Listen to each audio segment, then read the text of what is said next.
This is A-Ray with Team Dynamic Disc, and we're going to talk today about Rule 804.04, out of bounds.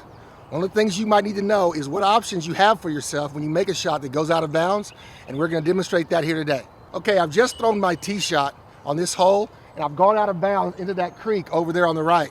I now need to know what to do to play my next shot according to Rule 804.04, out of bounds. In this course, we have an OB boundary, which is the top of the creek.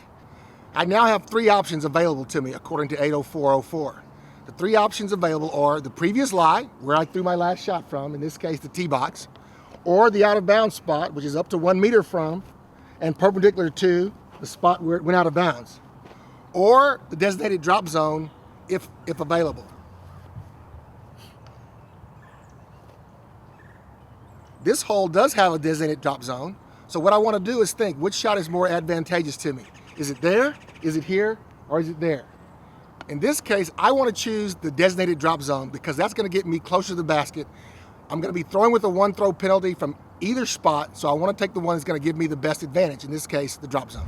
Another thing players get confused about 804.04 out of bounds is when they're in the circle putting. Here I am, I've made my approach, I'm in the circle putting, and I'm going to take my putt.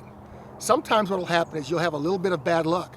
You'll make your putt, you'll hit the cage and take a really, really bad roll, and most players are going to go to the out of bounds spot and take their next shot.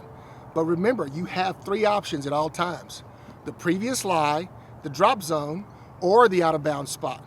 In this case, the drop zone's further away and the out of bounds spot's further away. If I go out of bounds here, what I want to do is come back to my previous lie and putt from this same spot with the one throw penalty, because that's the most advantageous to me. And that's Rule 804.04, out of bounds. Go to PDGA.com to learn more about this rule and other rules.